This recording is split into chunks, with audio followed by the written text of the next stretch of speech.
Welcome to Easy Steno. Dictation 5 second बाद start होगी।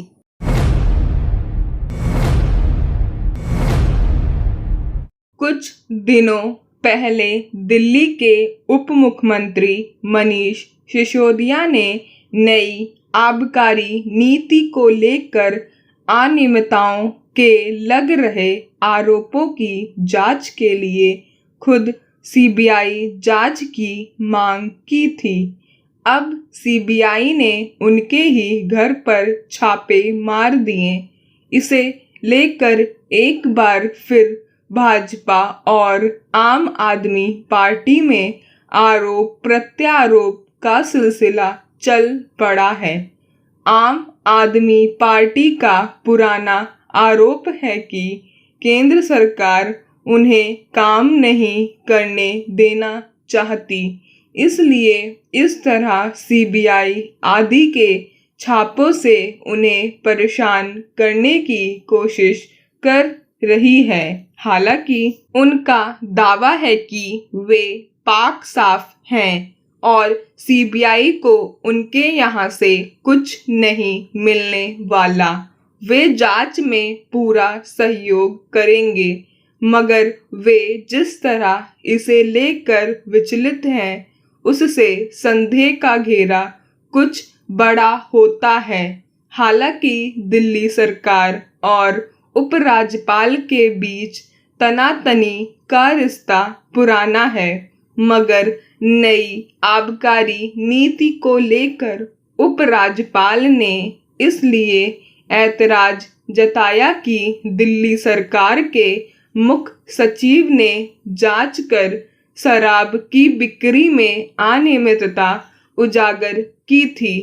खुद मनीष सिसोदिया ने भी स्वीकार किया कि तत्कालीन उप राज्यपाल की मंजूरी के बाद नई आबकारी नीति लागू की गई थी, मगर आखिरी वक्त में राज्यपाल ने चूंकि अनधिकृत कॉलोनियों में शराब की बिक्री को मंजूरी नहीं दी थी, जिसकी वजह से कुछ गड़बड़ियां हुईं।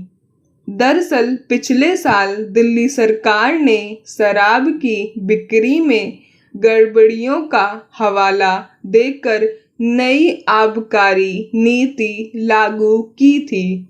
सरकारी दुकानें बंद करके निजी विक्रेताओं को लाइसेंस दे दिए थे। इस तरह लगभग आधी दुकानें बंद भी हो गई थीं। इस पर आम आदमी पार्टी का कहना था कि चूंकि जिन लोगों की दुकानें बंद हुई वे भाजपा के करीबी थे और उन्होंने ही इसे लेकर हंगामा मचाना शुरू कर दिया। फिर जब उपराज्यपाल ने नई आबकारी नीति की सीबीआई जांच के आदेश दिए और फिर कई आबकारी अधिकारियों को निलंबित कर दिया, तब दिल्ली सरकार ने उसे रद्द करके पुरानी नीति ही लागू कर दी। तभी यह सवाल स्वाभाविक रूप से उठा कि अगर नई आबकारी नीति में कुछ गलत नहीं था तो दिल्ली सरकार ने उसे वापस क्यों लिया। वह जांच के पक्ष में भी है, तो फिर परेशानी क्या है सीबीआई से। वह भी जांच कराना ही चाहती थी, फिर अब केंद्र सरकार पर दोष मढ़ने की क्या तुक। शराब की बिक्री से राज्य सरकारों को राजस्व की भारी कमाई होती है, इसलिए वे शराब के ठेकों आदि के लाइसेंस देने संबंधी नीतियों में बदलाव करती रहती है। दिल्ली सरकार का मकसद भी अपना राजस्व बढ़ाना ही था।